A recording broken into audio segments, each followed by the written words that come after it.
Bueno, buenas noches. Yo voy a comenzar hablando del tema que nos tocó, que es cortocircuito en redes trifásicas. Mi nombre es Agostina Pidone y bueno, vamos a desarrollar el tema junto a mis compañeros Enzo, Álvaro, Rodrigo, Gabriel y Matías. Bueno, voy a poner el puntero láser. Listo. Básicamente en esta filmina podemos ver lo que quisimos representar son las unidades de las que vamos a hablar. En el día de hoy vamos a desarrollar la primera, que son todas las generalidades del tema. Bueno, vamos a comenzar definiendo qué es un cortocircuito. Lo vamos a definir como una conexión de poca impedancia entre dos puntos, que están a diferencia de potencial, es decir, que tienen distintas tensiones. Esta conexión entre dos puntos da lugar a la circulación de una corriente de intensidad elevada. Estas corrientes se caracterizan por un incremento instantáneo y varias veces superior a la corriente nominal. Y en el momento de proyectar una instalación y sus protecciones, estas corrientes de cortocircuito son muy importantes debido a que cuando se produce el cortocircuito, todos los aparatos afectados por estas corrientes van a estar sometidos a grandes esfuerzos electrodinámicos y térmicos. Discúlpame, Agostina, voy a hacer porque puede ser un bocadillo que puede ser útil. A lo mejor Giacchini lo ha vivido y una de esas tiene la respuesta muy clara. Pero si la tiene clara la respuesta, yo diría, no participes, Gabriel, ahora. Pero yo quisiera decir, si todos tienen claro que la corriente de cortocircuito, o consideran que es correcto, que es varias veces superior a la corriente nominal. O que ampliemos un poquito ese concepto.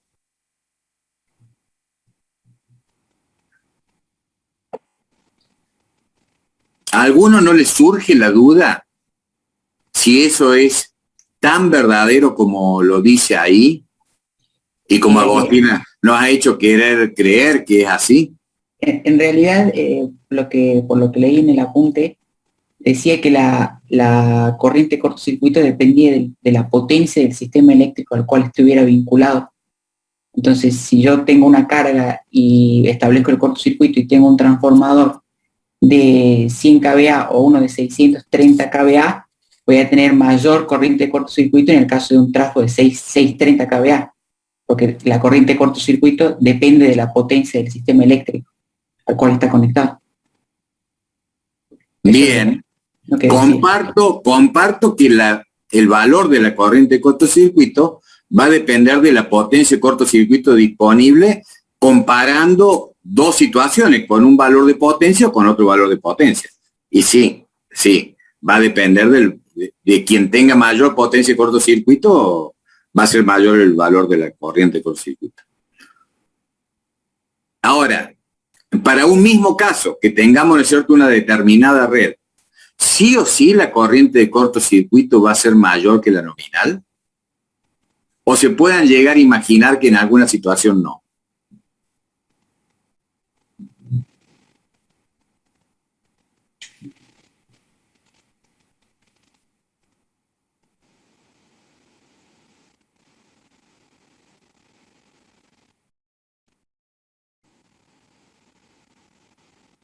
Bien, lo sigo manteniendo. La respuesta es no. A ver, Gabriel, si me ayudas, ¿en qué caso se podría dar? Sí, nos ha pasado que ha habido un cortocircuito en una línea muy lejana. Y muy lejana la línea no. En una línea muy larga o un punto ubicado en una zona muy lejana de la línea. Claro, exactamente. Sí, nos ha pasado que hemos tenido... El alimentador sale con 150 amperes y la corriente de cortocircuito está por ahí. Claro, no la hemos censado como corriente de cortocircuito, digamos. porque está dentro de los valores de la carga normal, digamos. Exactamente. Supongamos, vamos a un caso de un tipo de sistema en donde vamos a analizar las corrientes de cortocircuito. Un sistema con neutro aislado. ¿No es cierto? Sí. Cae un conductor a tierra. Si es neutro aislado, quiere decir que el centro de estrella de ese sistema, o el neutro de ese sistema, no está conectado a tierra. ¿Qué pasa cuando un conductor cae a tierra? Es una corriente de cortocircuito, porque en definitiva son dos potenciales o dos puntos sometidos a una diferencia potencial, y la corriente de cortocircuito ahí es menor que la corriente nominal que puede circular por una de las fases en un estado de carga nominal. Porque la corriente que va a circular por ahí va a ser una especie de corriente capacitiva. Entonces, esa aseveración que la corriente de cortocircuito siempre es mayor que la nominal, no la podemos dar como tan valedera. Tenemos que poner ciertos peros. Inclusive cuando ustedes hicieron el proyecto de cortocircuito de instalación en cuarto año, hicieron dimensionamiento de protecciones en los tableros generales y seccionales.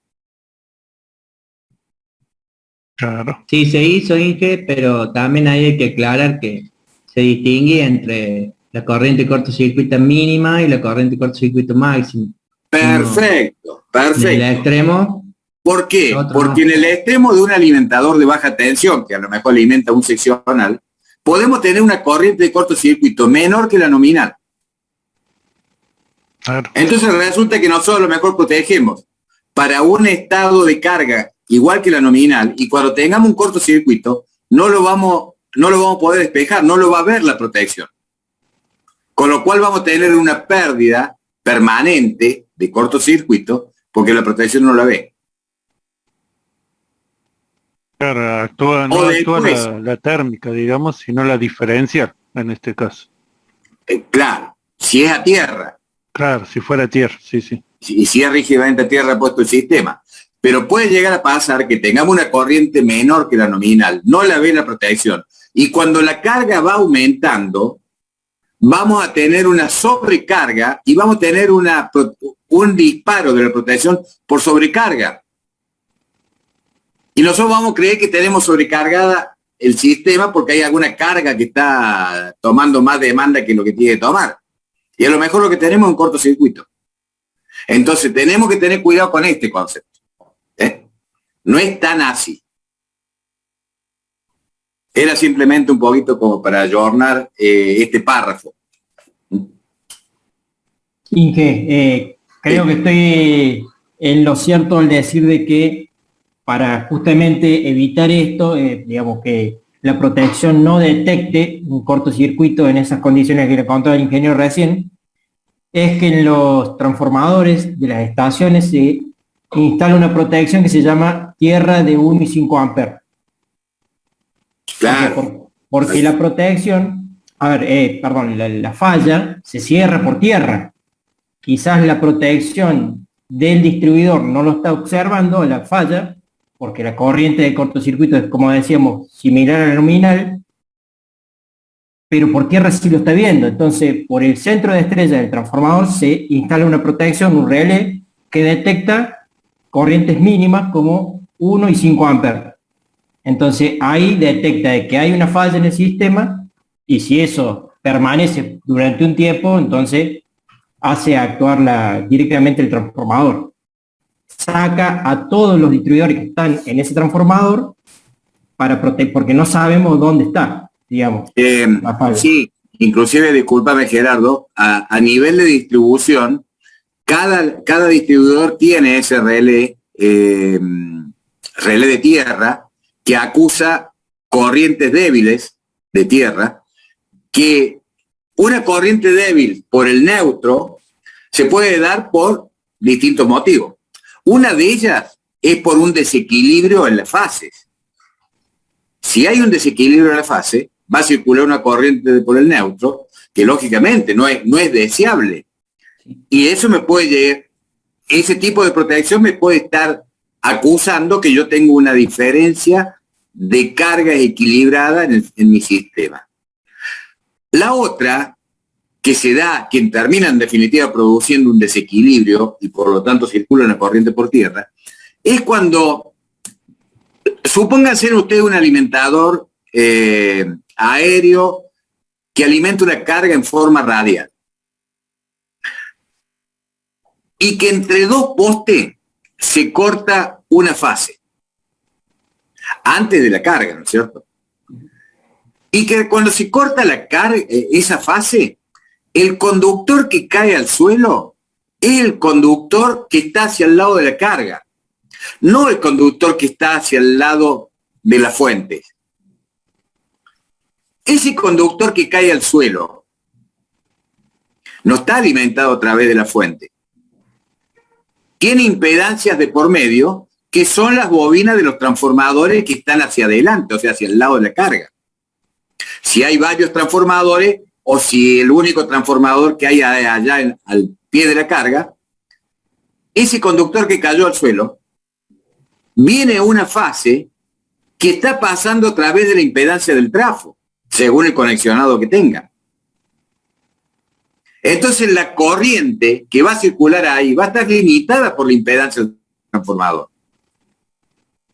Entonces uno lo suele llamar a eso, que lo que cayó al suelo y se puso en contacto con la tierra es el retorno. O sea, no es la fase directamente en la que cae al suelo, sino que lo que cae al suelo y hace contacto con la tierra es el retorno. ¿Por qué? Porque está viniendo a través de la bobina de algún transformador. Esa corriente suele ser de un valor débil y tiene que ser detectada por alguien, porque esa corriente, a pesar de que es débil, si va alguien y la toca, alguien, ¿no es cierto?, está parado sobre la tierra y toca ese conductor, se va a electrocutar. Entonces, es una medida de seguridad que lo tiene que tener los distribuidores. Y nosotros en la guardia lo que hacíamos cuando nos saltaba esa señal, en forma urgente mandábamos a la guardia a recorrer ese distribuidor. Porque nos teníamos que asegurar que no haya caído un conductor al suelo y vaya a ocurrir el accidente.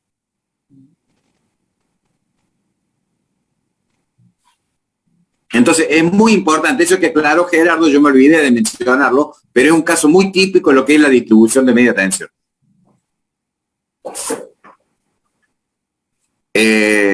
Bueno, si no hay alguna otra duda, seguimos. Consulta, Inge, porque fui tomando nota a medida que usted iba hablando. Entonces queda que la protección de 1 a 5 amperes es lo mismo que la red de tierra, del trafo. Sí, o sea, dentro de la protección de tierra, indica, en vez de hacer una apertura del distribuidor, abre, ¿no es cierto?, excita un aviso de que hay una corriente de fuga a tierra, que si bien no es grande, no abrimos el distribuidor, pero lo tenemos que mandar a recorrer. Ojo, no confundir que no es el relé de tierra del trafo, ¿no? No es el relé de Cuba, que se le llama. Exactamente. No es una protección propia del transformador, sino que es una protección de los distribuidores. Claro, y se calibra porque hay alimentadores que toman una sola fase nomás, o sea, transformadores bifásicos y monofásico en medio. Entonces aquí sumando todas esas cargas. Se equilibra generalmente, pero tenemos circulación. Por ahí tenemos un trafo de 10 kVA que toma una sola de las 3 líneas, digamos, en medio. Entonces como conclusión, nos tiene que quedar, porque para llevar al estudio que está llevando Gabriel, de decir, bueno, que tenemos varios transformadores y todo, tenemos que hacer un estudio bastante exhaustivo. Es decir, de cómo vamos a diagramar las protecciones. No es motivo de esta materia, pero sí por lo menos saber que existen valores de corriente de cortocircuito que son menores que las nominales. Las tenemos que tener en cuenta. ¿En qué casos suceden? Bueno, ahí las tendremos que analizar. Adelante. Bueno, voy a seguir hablando de cuándo se produce el cortocircuito. Un cortocircuito se puede producir cuando ocurre alguno de estos dos casos. El primer caso es cuando un conductor bajo tensión se pone en contacto con otro del mismo sistema que está a una tensión diferente. Y el segundo caso en el que se puede producir un cortocircuito es cuando un conductor con tensión en un sistema con neutro a tierra toca una pieza metálica unida a tierra o al neutro mismo. No pasa, ahí está. Ahora voy a enunciar un par de características del cortocircuito. Al cortocircuito lo podemos caracterizar según su duración en autoextinguible, transitorio o permanente. Según su origen, los cortocircuitos se pueden originar por factores mecánicos como son roturas de conductores o el contacto accidental entre dos conductores, sobretensiones que pueden ser de origen interno o atmosférico y degradación del aislamiento, la cual puede estar provocada por exposición a ambientes corrosivos, al calor o a la humedad. En tercer lugar, según su localización, un cortocircuito puede ocurrir dentro o fuera de una máquina o tablero eléctrico. Y otra forma de clasificarlos es en monofásicos. Estos tienen el 80% de los cortocircuitos que se producen son de este tipo, monofásicos. Bifásicos, que son en un 15% de porcentaje en que se producen, y estos suelen degenerar en trifásicos, y los trifásicos de origen solo el 5% de los casos. Ya más adelante vamos a ampliar bien sobre cada uno de estos tipos de cortocircuito. Bueno, las consecuencias que se pueden producir van a depender del instante en que se produce la falla, de la magnitud de la intensidad, del punto de la red, entre otros factores. Según el lugar en donde se produce, las consecuencias que puede tener un cortocircuito son las de degradar los aislantes, fundir conductores y provocar incendio o representar un riesgo para las personas. Según el circuito, en el circuito afectado, el cortocircuito produce sobreesfuerzos electrodinámicos que trae aparejado formaciones en los juegos de barra y desprendimiento de los cables, o sobrecalentamiento, que el sobrecalentamiento es debido a las pérdidas por efecto Joule. Y bueno, este sobrecalentamiento puede causar un deterioro en el aislamiento. Y en los otros circuitos de la red o próximos a la red donde se produce el cortocircuito, las consecuencias que puede traer es bajada de tensión, que bueno, esta bajada de tensión puede durar desde unos milisegundos a varias centenas de milisegundos, depende del tiempo en que se tarda en despejar la falla. Desconexión de una parte de la instalación que va a depender de la selectividad de las protecciones. Inestabilidad dinámica o pérdida de sincronismo en las máquinas síncronas y perturbaciones en los sistemas de mando y de control. Y bueno, acá va a continuar mi compañero explicando los siguientes conceptos.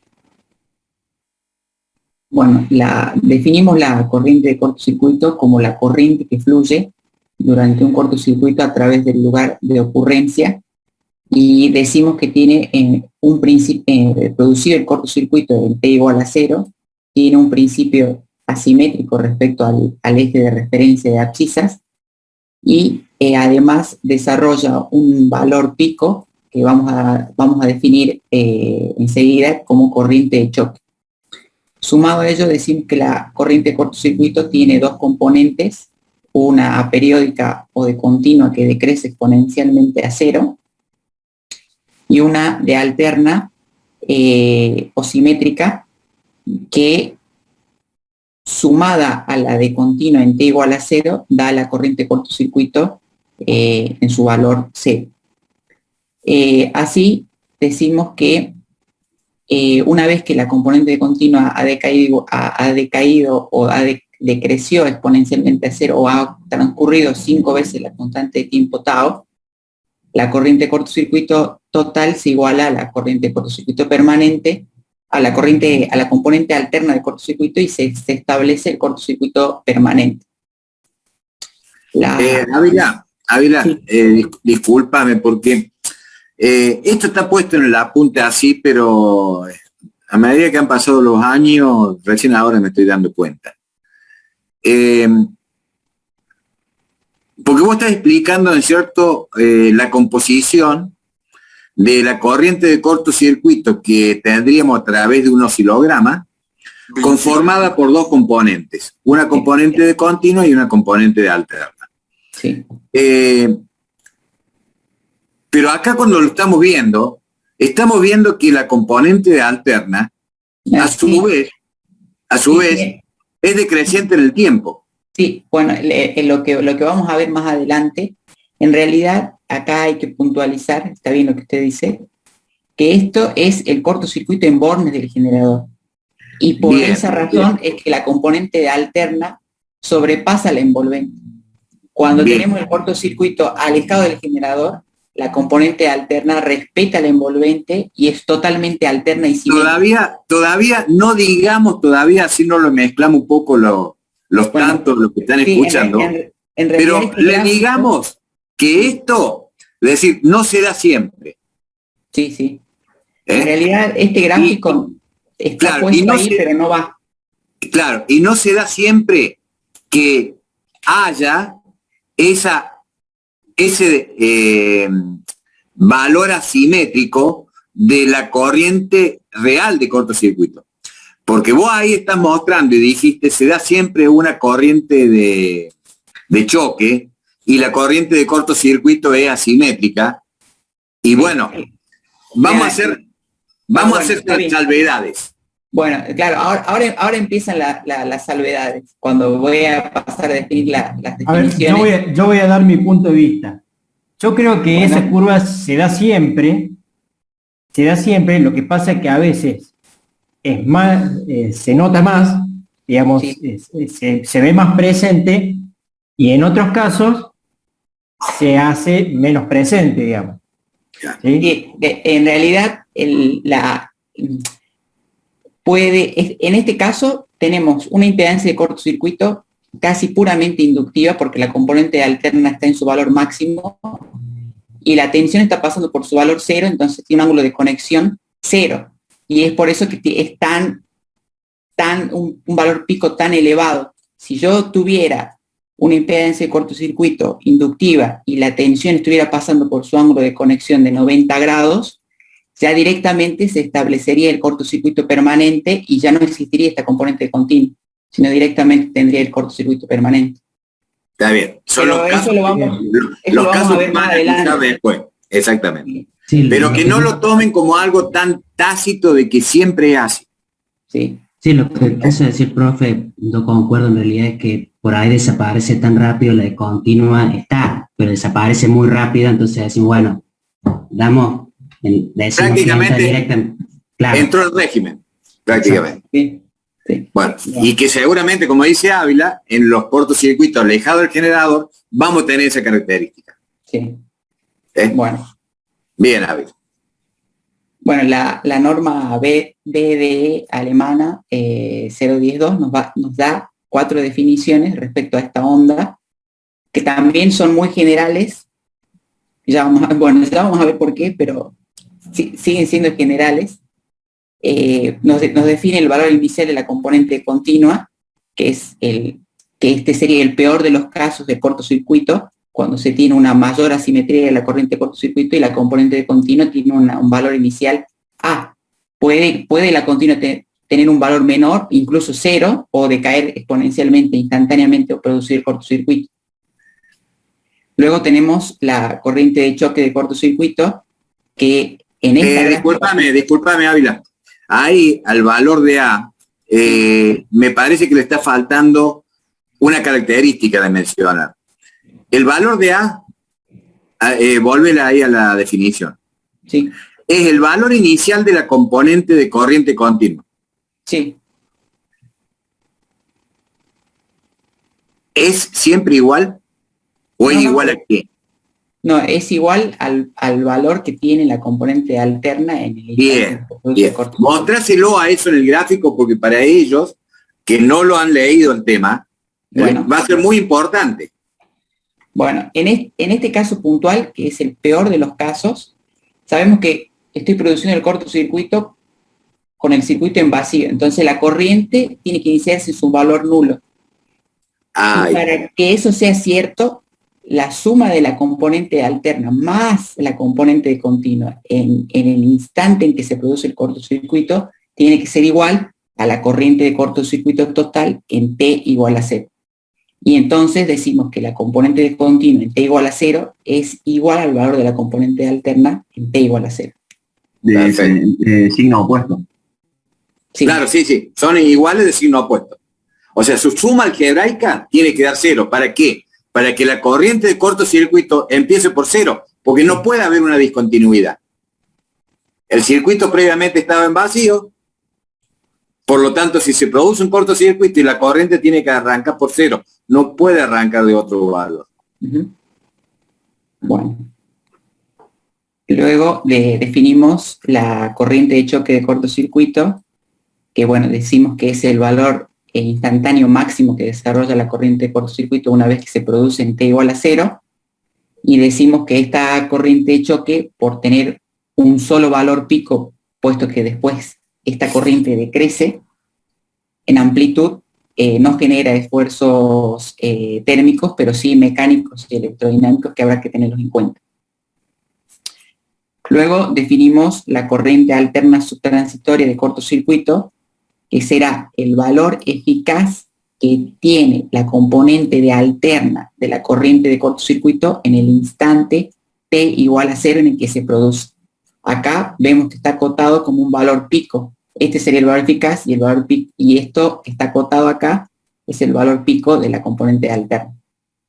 Y esta corriente de cortocircuito, cuando veamos el cortocircuito en bornes del generador, vamos a ver que va a depender de la reactancia subtransitoria y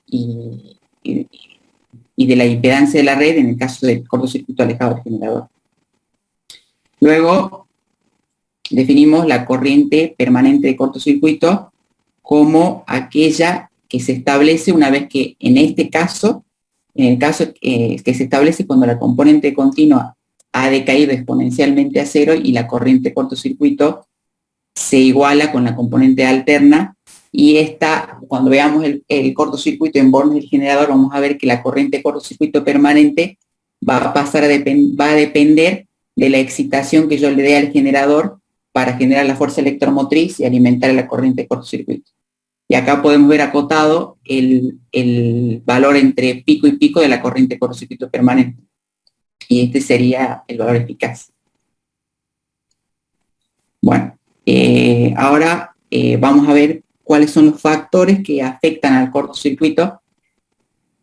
Vamos a ver los tipos de cortocircuito, el instante que se produce respecto al ángulo de conexión de la tensión, que puede ser θ igual a 0, θ 90 grados, vamos a analizar eso, las fuentes que pueden aportar al cortocircuito, el estado previo de la carga, la ubicación física, si el cortocircuito se produce cercano al generador o lejano al generador, y la forma de la red. Y bueno, ahora le cedo la palabra a Agustín. Bueno, yo voy a empezar hablando del primer factor que afecta el cortocircuito, que es el tipo de cortocircuito. Existen 5 tipos de cortocircuito. El primer tipo es el cortocircuito trifásico. Acá dice sistemas equilibrados. Esto es porque el cortocircuito afecta a las 3 fases por igual. En el momento en el que se produce el cortocircuito, en ese punto, las tensiones son nulas y las intensidades, o sea, las corrientes, tienen igual módulo y están desfasadas 120 grados entre sí. Este cortocircuito es uno de los más violentos y de obligado cálculo. Y su cálculo se hace por ser simétrico y equilibrado a partir de la red de secuencia directa. El segundo tipo de cortocircuito que tenemos es el bifásico sin contacto a tierra.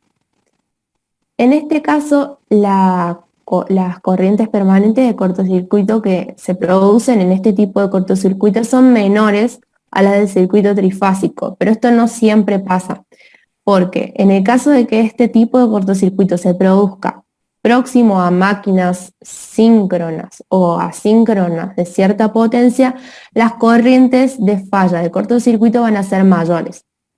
Al no estar afectadas las tres fases por igual, este tipo de cortocircuito ya no es equilibrado, por lo que para su cálculo vamos a requerir no solamente de la secuencia directa, sino a su vez también vamos a requerir la secuencia inversa. Cuando hablas de red de secuencia, ¿todo el resto del curso tiene una idea de qué estás hablando? Está bien que después lo vamos a ver en detalle, pero tienen una idea. O sea, ¿han alguna vez resuelto problemas de electrotecnia a través en sistemas desequilibrados? Sí, hemos visto algo, pero sí que le hago un pequeño resumen rápido, así entienden. Me parece que sería como simétricas. Sí, lo que vimos en Electrotecnia 2 eran los teoremas de Fortescue, que lo que hacíamos era cuando teníamos una terna de fasores asimétrica, la descomponíamos en una terna simétrica de secuencia positiva o directa y una de secuencia inversa o negativa. Y si además de ser la terna asimétrica era desequilibrada, o sea que la suma de los tres fasores era distinta de cero, para decir la terna homopolar. Y lo que se hace acá es descomponer a la corriente de cortocircuito, dependiendo del tipo de cortocircuito, en estas tres componentes, y lo que se hace es analizar el sistema, cada parte, y se crean circuitos equivalentes que vamos a ver más adelante, y se crean redes de secuencia directa, inversa y homopolar para analizar la respuesta a cada una de estas componentes. Y bueno, la respuesta total sería la suma, análogo al teorema de superposición. Claro. Está bien, con eso era suficiente. Yo era a fin de que Agostina los va mencionando, por lo menos que se vayan dando una idea de a qué se está refiriendo con red de secuencia directa, inversa y homopolar. Gracias. Bueno, el tercer tipo de cortocircuito que tenemos es el bifásico con contacto tierra, cuyas características son las mismas que el bifásico sin contacto tierra, con la diferencia de que acá tenemos pérdida de energía hacia tierra. Por lo que para considerar esta pérdida de energía hacia tierra, no solamente es necesario para el cálculo de la red de secuencia directa y la inversa, sino también que tenemos que considerar la red de secuencia homopolar. El cuarto tipo es monofásico a tierra. Este tipo de cortocircuito es el más frecuente y violento y se produce generalmente en redes puesta a tierra mediante neutros rígidamente puesta a tierra o mediante impedancias de bajo valor. Es desequilibrado y con pérdidas de energía, por lo que para el cálculo vamos a usar la red de secuencia directa, inversa y homopolar, y al ser uno de los más frecuentes y violentos, bueno, su cálculo es importante y a su vez nos va a permitir obtener las fugas a tierra, las tensiones de paso y contacto y las interferencias que estas corrientes pueden ocasionar en otros circuitos. Y por último, el último tipo... Ahí, Sí. en lo que está representado, veo que está representada la corriente de cortocircuito tierra y las otras representaciones, eso no me queda claro a mí, con la aclaración que en el apunte. Esa corriente circula por el neutro, ¿por dónde circula? ¿Cuál sería la negra? La representación de arriba. Esta flechita. Esa, porque ahí en el apunte dice corriente de cortocircuito parcial en los conductores de tierra. ¿En cuáles conductores?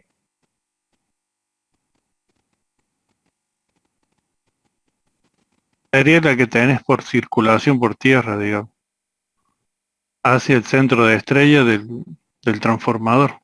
O sea, cae a tierra y lo dibujan así para ambos lados, pero es radial, digamos, se distribuye radialmente en el punto donde cae el conductor a tierra.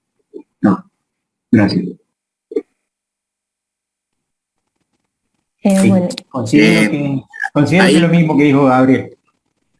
Sí, ahí inclusive las dos flechas que están en la fase L1, que están indicando que hay un aporte de ambos lados al punto de falla. O sea que ahí se puede considerar que existe una fuente de alimentación de ambos lados del punto de falla. Ahora, las dos flechas de arriba que están sueltas, no las puedo asociar con respecto a las dos que están puestas sobre la fase L1. Yo lo asocio como si estuviera anillado. Si estuviera anillado, tendría alimentación por los dos lados al punto de falla. Pero físicamente no. Claro, no pero sabría. esas estarían siendo representadas por las dos flechas que están sobre la fase L1. Pero Claro. no en las que pregunta Chicarelli, en las dos flechas que están arriba del sistema. Claro. En el apunte las menciona como corriente de cortocircuito parciales en los conductores de tierra. Por lo tanto, si estamos pensando de que, bueno, la fase que está tierra... Bien. Entonces, esas flechas que están arriba más vale tendrían que ir abajo. Exacto, considero lo mismo, pero bueno, está bien la definición que dijo Gabriel, me parece correcto, o sea, es la corriente que se deriva hacia tierra y será hacia radialmente de cada desde fuente. el punto. Exacto, y radialmente desde el punto en donde se puso tierra, digamos. Claro. Está bien. Ahí Sería esa la interpretación. en el caso del cortocircuito monofásico, hay que en la L1 teníamos aporte de ambos lados para la corriente de cortocircuito. No necesariamente tiene que estar mallado el sistema, ¿cierto? Todo va a depender. Si es un sistema radial, si del lado de la carga es un elemento aportante de cortocircuito. Claro. A ver, en los estudios, los cálculos que hacemos nosotros, si vos tenés un radial, no estás considerando la carga como un aportante del cortocircuito. Pero la realidad dice que si vos tenés en un radial un motor de gran potencia, ese motor, ahora lo van a contar los chicos, va a aportar a la falla. ¿Sí? No lo estamos considerando nosotros en los cálculos que vamos a hacer. ¿Sí? Pero si tenés un motor, sí te va a aportar algo de corriente de cortocircuito a la falla. Al menos unos milisegundos.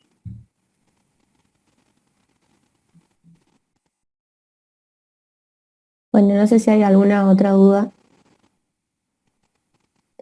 Bueno, voy a seguir con el último tipo de cortocircuito, que es el con doble contacto a tierra. En este cortocircuito se presenta cuando tenemos neutro aislado o puesto a tierra mediante altas impedancias, y las corrientes que produce son inferiores al resto. Este tipo de cortocircuito es poco frecuente y requiere cálculos complejos, por ende es el menos analizado.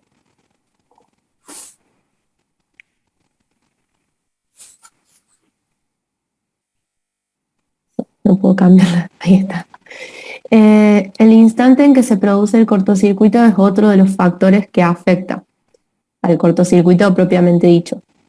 ¿A qué queremos hacer referencia con esto? Es el instante en el que se produce el cortocircuito. Vamos a tener la variación temporal de la tensión. Depende del valor que tenga la tensión en el instante en que se produce el cortocircuito, este valor va a influir en el valor de punta de la corriente de cortocircuito o valor de choque, como ya explicó mi compañero antes. Imagínense en esto. Si cuando pasa el valor de la tensión en el momento que se produce el cortocircuito y tenemos un circuito puramente inductivo y la tensión va pasando por su máximo en el momento que se produce el cortocircuito, ¿de dónde va a arrancar la corriente? La corriente, si previamente estaba en vacío, va a arrancar de cero, pero va a entrar en régimen, porque el cortocircuito va a tener un desfasaje con respecto a la tensión ya naturalmente de 90 grados, porque la tensión estaba en 90.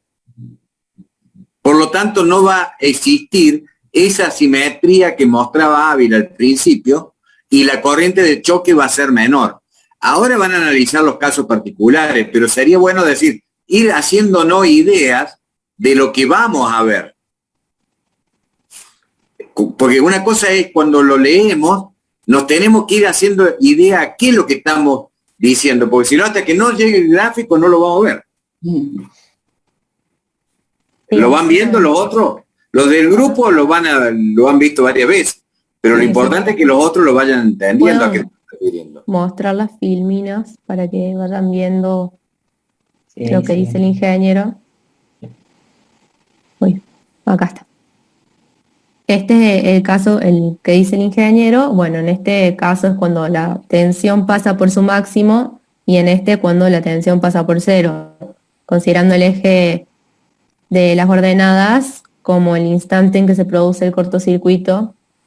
Vemos que acá es máximo el valor de la tensión en el momento en que se produce el cortocircuito, por lo que la corriente va a arrancar de cero y bueno, va a ser simétrica. Entra en régimen directamente, por lo tanto su valor de pico va a ser el menor de todo. Bueno, pues ya lo vamos a ver caso por caso, pero por lo menos ir teniendo una idea de lo que están diciendo esos párrafos sueltos, ¿no? Si me permitís, muestro otro caso. Dale. Acá. Ahí no tendríamos componente de continuo en ese caso. Acá también, ¿ves? Acá está. Acá el ángulo de conexión de la tensión en el instante que se produce el cortocircuito es 0. Entonces se tiene la corriente de cortocircuito tiene la máxima simetría y la componente alterna más la de continuo es igual a la corriente de cortocircuito en el instante que se produce el mismo. Y acá tengo el ángulo de conexión de la tensión 90 grados, justo el desfasaje que necesito para el phi de cortocircuito, y se establece directamente el cortocircuito permanente sin necesidad de la componente de continuo y sin necesidad de la simetría de la corriente de cortocircuito. O sea que la corriente de choque es muy inferior en el segundo caso que en el primero. ¿Sí? Que eso era lo que decía el párrafo que estaba leyendo Agostino recién. Ahí está para que lo vean los chicos. Profe, o sea, ¿se podría decir que el desfasaje entre corriente y tensión no varía antes del cortocircuito y después, sino que varía, digamos, la magnitud de la corriente? ¿O no es así? Vamos al caso en que antes del cortocircuito no existe corriente en el circuito. Partimos de esa premisa. Ah, ok. Bien, si partimos de esa premisa, según el valor que tenga la tensión, va a ser el valor que tenga la corriente simétrica de cortocircuito. Y va a arrancar en un desfasaje tal, dependiendo del phi que va a limitar esa corriente. O sea, del valor de resistencia e inductancia del circuito que quede establecido. Ahora, para que la corriente de cortocircuito, no la simétrica, sino la corriente real de cortocircuito, arranque de cero, tiene que aparecer una componente de continua. ¿Para qué? Para que compense el valor de la corriente simétrica de cortocircuito, para que arranque de cero. Ahora, la corriente real de cortocircuito no está ya en el desfasaje correspondiente al periodo permanente, o sea, a la que se va a establecer al final, sino que la componente de continua va a cumplir esa función de que la corriente de cortocircuito arranque en cero y que al final de la desaparición de la corriente de cortocircuito, la fase que existe entre la corriente de corto y la tensión sea la comprendida según la impedancia que tengo en el circuito. O sea que la corriente de cortocircuito acomoda para que la corriente arranque de cero y acomoda la corriente a su finalización para que haya el desfase correspondiente al circuito que queda. No sé si se entendió, Castillo, creo que preguntó. Sí, quedó claro. Gracias. Perfecto. Bueno.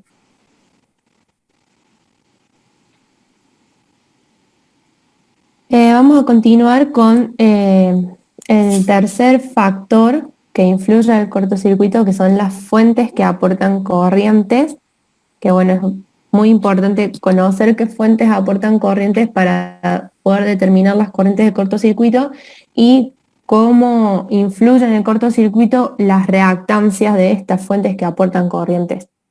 Las fuentes que aportan corrientes son tres. En primer lugar tenemos el generador síncrono, que bueno, como ya sabemos de máquinas 2, el generador síncrono está alimentado por turbinas de gas, de vapor o turbinas hidráulicas. ¿Qué pasa cuando ocurre un cortocircuito? El generador síncrono sigue produciendo tensión, porque tenemos al motor primario, que es un motor de corriente continua excitando al rotor. Entonces, sigue produciendo tensión, lo que me provoca un aporte de corriente al cortocircuito, ya que el alternador sigue girando a velocidades prácticamente iguales a las velocidades nominales.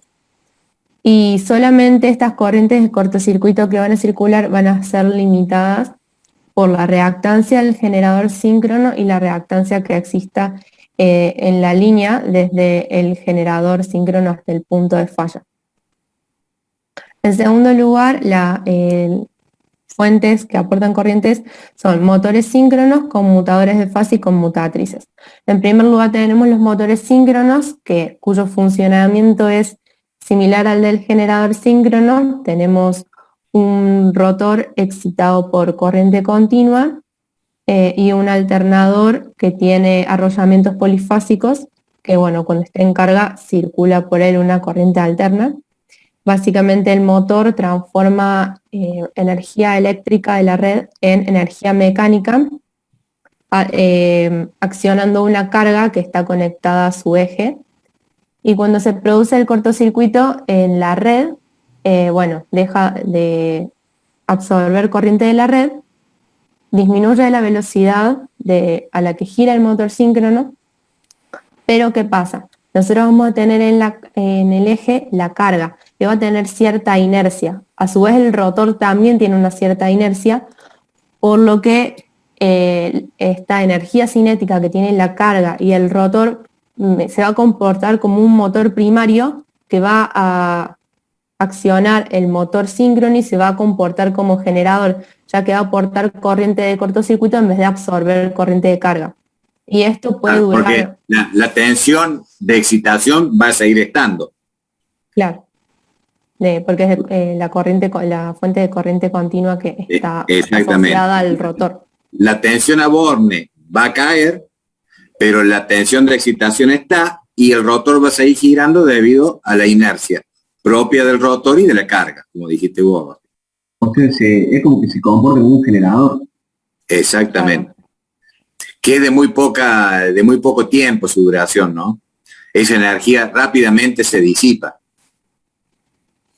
Porque en definitiva no tenemos un par motor constante como lo tiene el generador síncrono, sino que es la propia inercia de la carga. Entonces rápidamente va a desaparecer, pero sí inicialmente va a aportar corriente de corto. Y después tenemos también los conmutadores de fase, que son similares. Ahí es compensadores de fase, ¿no? O compensadores síncronos. Sí, compensadores. Está escrito capaz así en el apunte, capaz que esté mal. En el apunte sale como conmutadores. Sí, pero Sí, se refiere a pero compensador. Creo que después se corrige. Sí, en la misma abajo. descripción habla de... O sea, Creo que cuando hubo un la error descripción. Exacto. Los compensadores de fase, que cuando ocurre el cortocircuito el comportamiento es similar al motor síncrono. ¿Cuál es la diferencia entre el compensador de fase y el motor síncrono? Es que no tenemos un eje, es decir, que no tenemos una carga asociada a ese eje y que funciona sobreexcitado. Sirve para compensar factor de potencia en grandes instalaciones. Básicamente es un capacitor. Es un capacitor.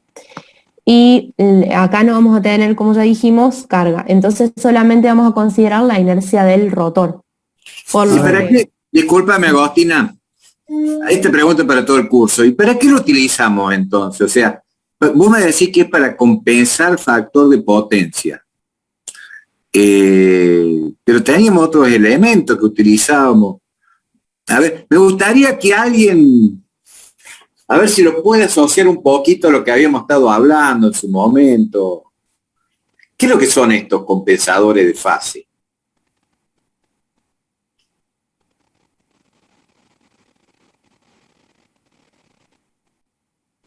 Gabriel está silenciado. Sí, digo, estaba hablando solo, para no hablar siempre, Sí. digo, voy a dejar un tiempito que hablen los otros chicos, a ver si... Decilo, Gabriel. Son los... Habíamos hablado que eran muy caros, digamos, y la implementación, porque era más económico, obviamente, compensar con capacitores, con reactores, digamos, pero por ahí ya existe como no me sale el nombre ahora esta de la que tiene los dos embalses, y por ahí bombea agua y por ahí funciona como corrector de factor de potencia también en la línea de la 500. cerro pelado. Ahí está. El bombeo. Claro. Le iba a tirar un par de ejemplos así, digamos, pero habíamos dicho que por ahí es muy caro tener un motor síncrono funcionando como compensador, digamos. Sí, Solo para yo no eso, sé si la central de bombeo la utilizan para decir la función que cumplen estos compensadores de fase. Del punto de vista de la palabra compensador, es correcto asociarlo a lo que sería corrector de factor de potencia, sería compensar el factor de potencia pues, de la fase. Pero son los que se utilizan en los grandes sistemas eléctricos de potencia, en valores de potencia grandes, para tener una estabilidad de la tensión en ciertos puntos de la red. En el sistema interconectado hay potencia bastante considerable ahí no sé si es propiamente en el nodo de Ezeiza o si no ahí cerca, no sé si en General Rodríguez, en algún punto de eso, están estos compensadores de fase, que son motores síncronos, o mejor dicho, generadores síncronos sin carga, que sirven para distintos estados trabajar como bobina o como capacitor. Es la gran ventaja que tenemos con este elemento. Y tenemos una regulación fina y tenemos disponibilidad de altas potencias. Entonces están colocados ahí en Ezeiza a donde están llegando las líneas que vienen de la zona del Comahue. Porque es importante la regulación para las variaciones grandes de carga, porque ahí estamos teniendo en cierto un aporte de potencia muy grande desde el sur. Así que eso era lo que lo quería asociar cuando habíamos estado viendo líneas largas, el comportamiento de cuando, en cierto, trabajamos con baja carga o con cargas por arriba de la potencia natural, compensado con reactores o con capacitores. Bueno, estos compensadores de fase son para cumplir esa función. Son elementos para regular tensión. Adelante. Bueno, y en estos conmutadores de fase solamente tenemos la inercia del rotor, por lo que van a aportar corrientes de cortocircuito en menos cantidad de ciclos que lo hace un motor síncrono. Pero hay que tener cuidado porque, bueno, son de grandes potencias, por Exacto. lo que los valores de las corrientes de cortocircuito que pueden aportar pueden llegar a ser muy elevados. Y por último tenemos las conmutatrices. Estas son máquinas que transforman corriente alterna en corriente continua o viceversa. Generalmente se utilizan para transformar alterna en continua para la tracción de trenes subterráneos o troles, y cuando se produce el cortocircuito se almacena en la red de corriente alterna, se almacena toda la energía en la carga de corriente continua y funciona como motor primario, devolviendo energía a la red de corriente alterna y aportando el cortocircuito. Y en tercer lugar tenemos al motor asíncrono, que lo que sucede cuando se produce el cortocircuito es lo mismo que en el del motor síncrono, que el rotor y la carga tienen cierta inercia, como ya lo explicamos, pero la diferencia es que no tengo una máquina de corriente continua excitando al rotor, sino que el rotor, el rotor vamos a tener un flujo que se va a deber al inductor, va a ser causado por el inductor. Y cuando se produce el cortocircuito, ese flujo en el rotor no puede disminuir instantáneamente. Y debido a eso y a que la máquina aún se encuentra girando, se van a inducir tensiones que van a aportar al cortocircuito. Estos motores asíncronos se consideran como fuentes que aportan al cortocircuito a partir de 50 HP, porque para máquinas de potencias inferiores no son muy importantes las corrientes que aportan.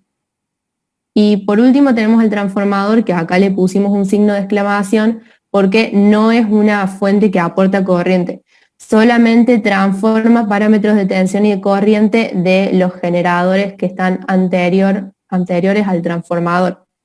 Es decir, o sea, vamos a tener, por ejemplo, un generador y un transformador, un punto de falla, y bueno, toda la corriente de cortocircuito la va a aportar el generador y simplemente el transformador va a suministrar esta energía desde el generador hacia el punto de la falla. Si bien el transformador no es un elemento que provea corriente al cortocircuito, pero sí es un elemento limitante del valor de la corriente del cortocircuito. Según sean las características que tenga el transformador y sus valores característicos, va a permitir una mayor o una menor corriente de cortocircuito. Entonces, desde el punto de vista que, si bien no es una máquina que aporta, pero sí va a limitar, según sus características, en más o en menos la corriente de cortocircuito. Exactamente, y también va a depender de la reactancia que tengamos desde el generador, en la red, desde el generador hasta bornes del transformador, de las reactancias del transformador y de la reactancia de la red, desde el transformador hasta el punto de la falla en que se produjo el cortocircuito. Exacto. Bueno, el cuarto factor que afecta al cortocircuito es el estado previo de la carga.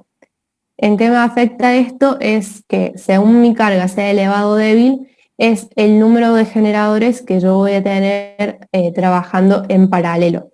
Y a su vez, esto me va a determinar las fuerzas electromotrices de las fuentes de cortocircuito, o sea, de los generadores. Consulta, ingeniero, cuando se produce el cortocircuito y como dice ahí que tenemos trabajando máquinas en paralelo, ¿cómo se divide el cortocircuito cuando lo tengo en una línea, por ejemplo? Y tengo varios generadores trabajando en paralelo. ¿Cómo lo toman al cortocircuito las máquinas? La corriente de cortocircuito se va a distribuir inversamente a los valores de la impedancia existente entre el punto de cortocircuito y cada punto de aporte al cortocircuito. Esa es una ley básica de la electrotecnia. Es decir, va a circular más corriente donde el camino tenga menor impedancia. Y los aportes van a surgir en función del sistema o del circuito a analizar. Ya vamos a ver después cuando el grupo hable sobre los cálculos de las corrientes de cortocircuito, vamos a ver cómo se analiza la distribución de esas corrientes, teniendo más de un punto de aporte del cortocircuito. Si tenemos solo punto de aporte, es muy simple. Desde el punto de cortocircuito sacamos la impedancia equivalente hasta el punto de aporte y es suficiente. Cuando tenemos más de un punto, ya tenemos que ver cómo aporta cada fuente de cortocircuito al punto según el valor de las ramas que unen el punto de cortocircuito con cada una de las fuentes. Bien. Es medio difícil poderlo explicar sin ver un esquema eléctrico, pero espero que lo hayan entendido, chicos. Sí, perfecto, ingeniero. Está. Bueno, como quinto factor que afecta al cortocircuito, tenemos a la ubicación física del punto de cortocircuito. Esto hace referencia al lugar, a la posición real en donde ocurre el cortocircuito en la red. Y esto nos va a decir qué tanto influye las máquinas síncronas en el cortocircuito. Y en referencia a esto, la norma BDE va a clasificar al cortocircuito como próximo al generador o alejado del generador.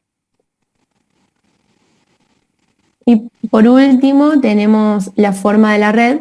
Con forma de la red hacemos referencia a si es de configuración radial o mallada.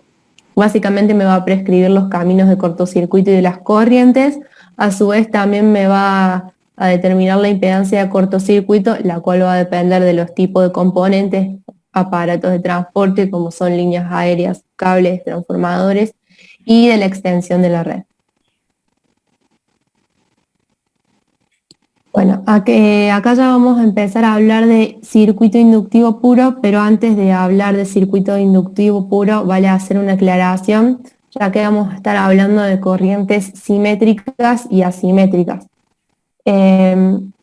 ¿Cómo definimos las corrientes simétricas y asimétricas? Bueno, según las envolventes de sus picos, si el punto medio respecto al eje X es nulo, entonces estamos frente a una corriente simétrica.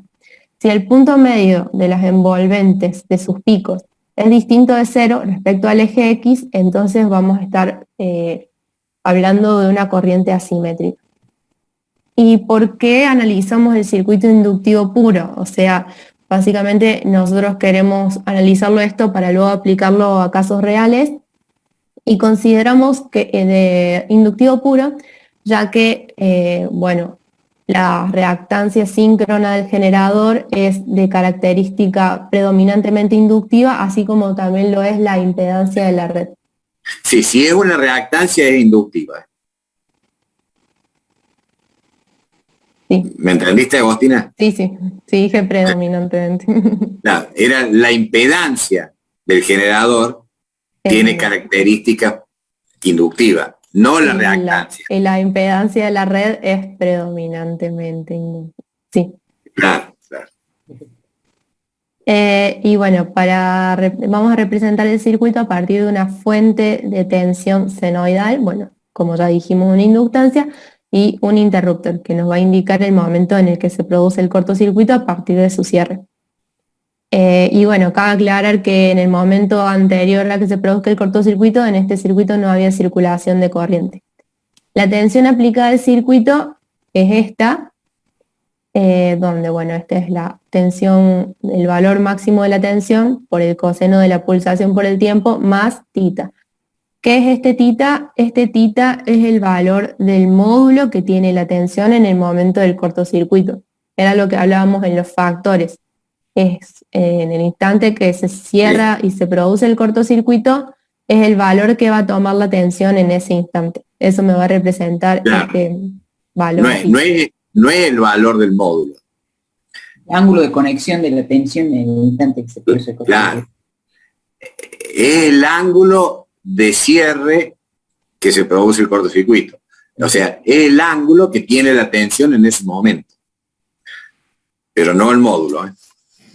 Porque eso, ahí le están faltando los paréntesis, es una E de T, E paréntesis, T paréntesis, sería es un valor instantáneo en función del tiempo, o sea, de una fuerza electromotriz instantánea, que es igual a un valor de cresta multiplicado por el coseno de omega t. Y tita viene a representar el ángulo inicial de la tensión del estudio que hagamos. En este caso, el ángulo inicial sería el momento que se produce el cortocircuito.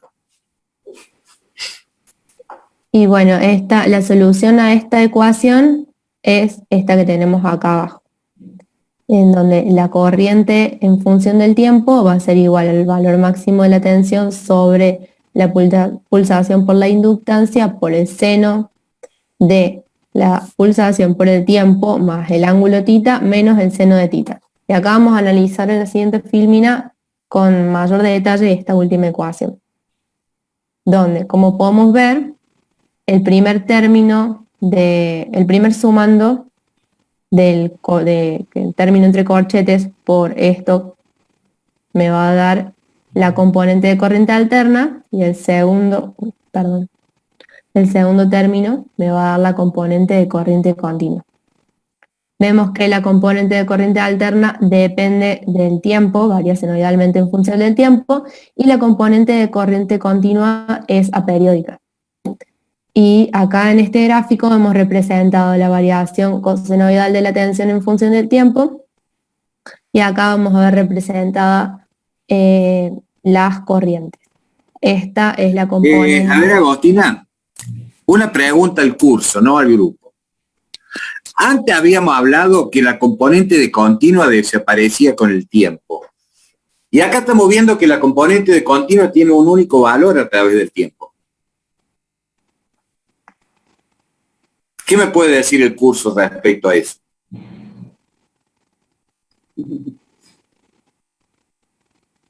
Se ríe Ávila, pero fíjate vos que es una pregunta tonta, pero...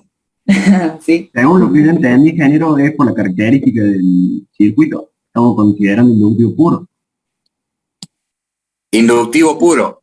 Sí. En realidad se debe a que no se amortigua porque no tiene resistencia. Exacto, es lo que está diciendo Chicarel. O sea, estamos analizando el circuito inductivo puro, por lo tanto, no tenemos, ¿no es cierto?, decaimiento de la componente continua.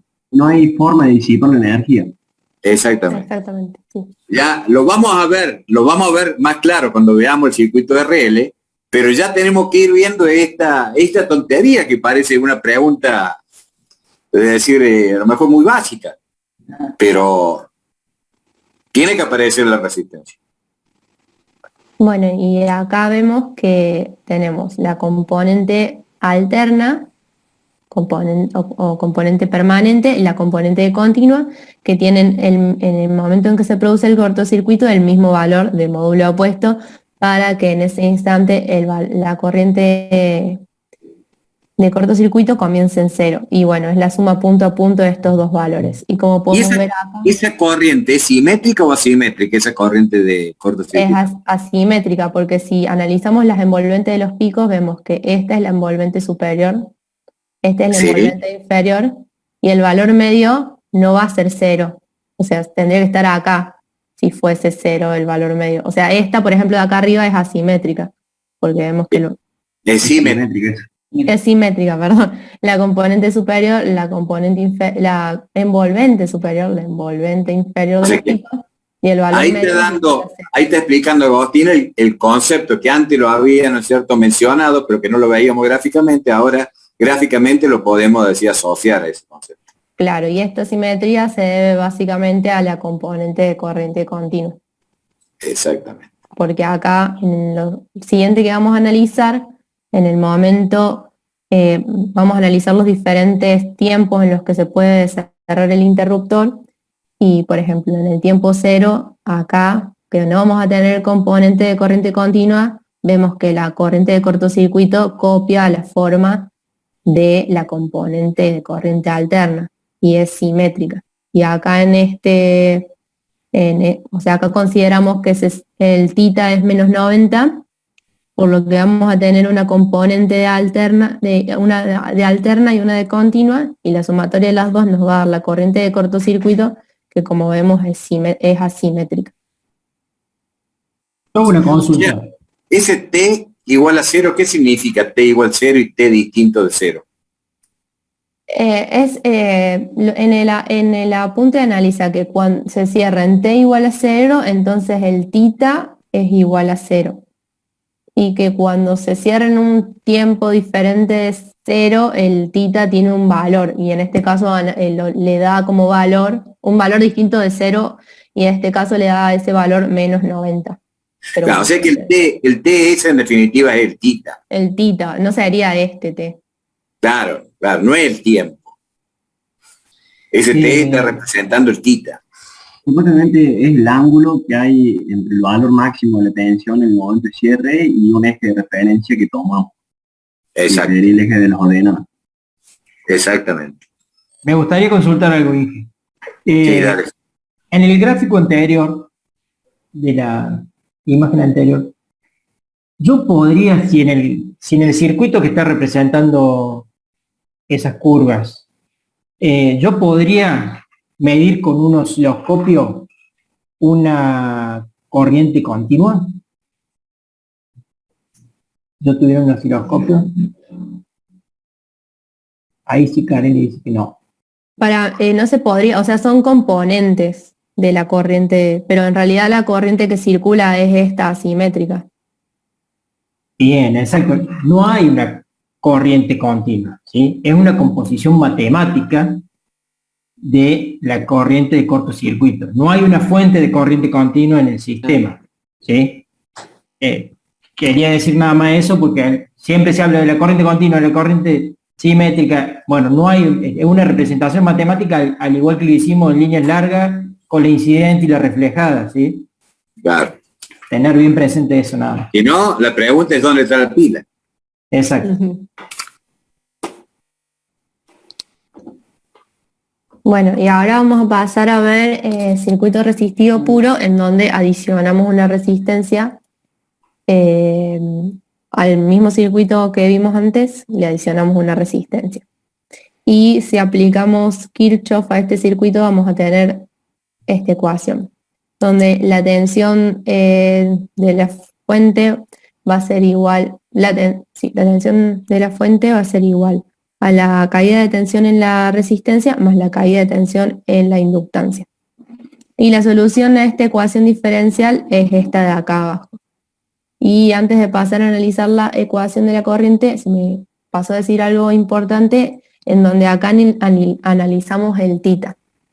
Acá vemos que siendo T el instante en el que se produce el cortocircuito, si la corriente, es decir, la tensión viene pasando de valores negativos hacia valores positivos y en el instante en que se produce el cortocircuito es 0, entonces el θ vale 0. Y aquí vemos que si en el instante en que se produce el cortocircuito la tensión pasa por su valor máximo, el θ va a valer pi sobre 2. Máximo Acá positivo. podemos ver, máximo positivo. Acá podemos ver bien el concepto del θ. Y ahí está. Acá vamos a analizar la solución de esa ecuación diferencial. Donde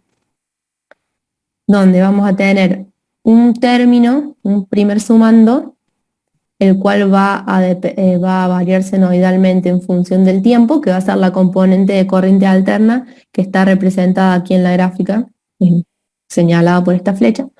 Y el segundo sumando es la componente aperiódica de corriente continua, que vemos que se va a amortiguar según la relación de la inductancia y la resistencia, lo que se denomina tau, que es la constante de tiempo, que ahora ya vamos a profundizar sobre ese concepto.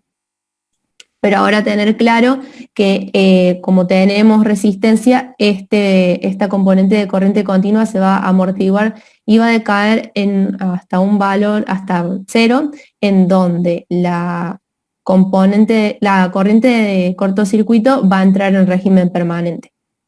Y acá tengo un ángulo phi, que es el ángulo entre la tensión y la corriente en régimen permanente.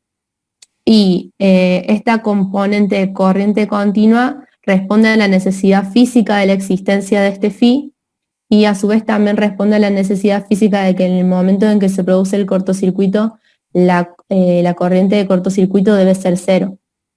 Por ende, bueno, como ya dijimos, el valor de esa componente de corriente continua en el momento en que se produce el cortocircuito es el del mismo módulo, pero de signo opuesto al valor que tiene la componente de corriente alterna. Y acá analizamos dos casos, como analizamos anteriormente, en donde ese θ menos phi sea igual a 0 o igual a pi. Entonces en ese caso este seno se va a hacer 0 y vamos a tener únicamente componente de corriente alterna, por lo que cuando se produzca el cortocircuito, la corriente de cortocircuito directamente entra en régimen.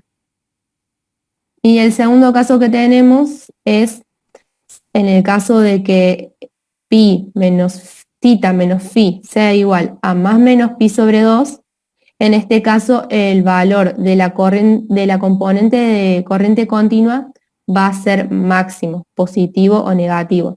Entonces, el valor que pueda llegar a tomar la componente de corriente continua en el momento en que se produzca el cortocircuito va a oscilar entre 0 y ese máximo. Y bueno, acá en esta imagen vemos básicamente que tiene forma exponencial que se amortigua y bueno, cuando cae a 0 totalmente ya la corriente de cortocircuito entra en régimen. Fíjense ahí en el análisis de esa expresión, para cuando el tiempo que se produce el cortocircuito sea t igual a 0. ¿Cómo quedan los dos sumandos?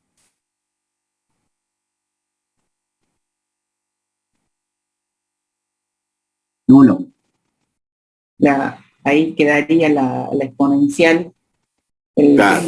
Que deriva a la O sea, 1. quedan los dos sumando, son iguales de sentido contrario, o sea, de signo contrario. Componente continua negativa y la componente alterna positiva. Y ahí está cerrando un poco el concepto que había dicho Cicarelli, que tenían que ser de signos opuestos. Y la suma de esos dos sumandos me da que igual a 0. ¿Por qué? Porque la corriente inicial de cortocircuito, la I de T, tiene que ser igual a 0. Bueno, y ya a continuación mi compañero va a hablar sobre la constante de tiempo. Bueno, como veníamos diciendo, la componente de continua decae en forma exponencial y este decaimiento en forma exponencial depende de la constante de tiempo tau, y a su vez la constante de tiempo tau depende de la reactancia inductiva y de la resistencia que haya entre el punto de falla y el generador que esté alimentando el cortocircuito.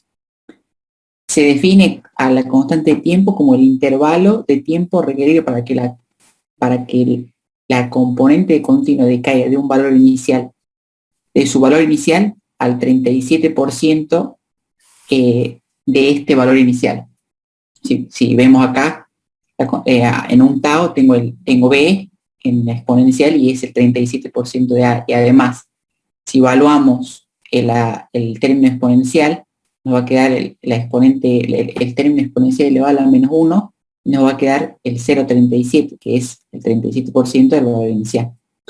Y en la práctica se considera nula la componente continua para 5 veces la constante de tiempo, que es lo mismo, si evaluamos, nos va a quedar el 0,67% del valor inicial A. A su vez decimos que, como mencionamos, que ¿por qué es que va a decaer la componente continua? Primero, porque no existe una fuente que le esté alimentando y además, sumado a ello, por la disipación de energía en forma de efecto Joule, es que se va a reducir a un valor nulo. Así, a modo de ejemplo, podemos mencionar que para máquinas grandes, si la falla se produce en bornes del alternador, la relación de la constante de tiempo de la reactancia inductiva sobre la resistencia es 70 veces 1, o sea, predomina muchísimo la reactancia inductiva, y haciendo los cálculos, vemos que va a decaer a un valor nulo equivalente a 1,11 segundos, que equivale a 56 periodos de red, por cuanto un periodo de red son 0,02 segundos. O sea, demora bastante en decaer a un valor nulo. Por otro lado, en cortocircuitos alejados del generador y para máquinas chicas, la relación entre la reactancia inductiva y la resistencia es 3 veces 1. Es decir, si bien sigue siendo predominante la reactancia inductiva, no lo es tanto como sucede cuando la falla se produce en bornes del alternador. Y así va a decaer a un valor nulo en 0,047 segundos, que equivale a 2,5 periodos de red, o sea, mucho menos que cuando se produce en bornes.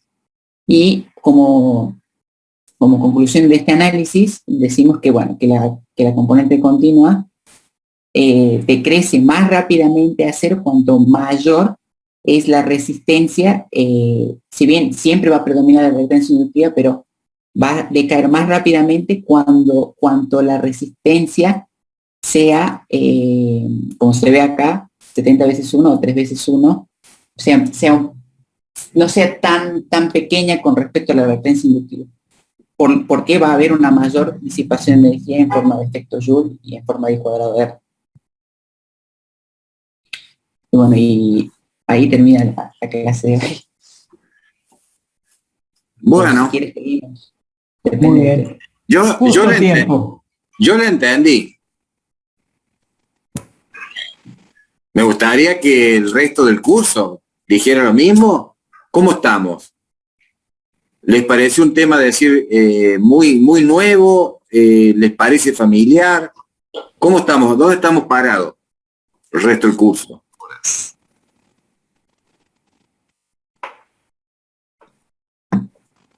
Bueno, se ve que estamos muy bien.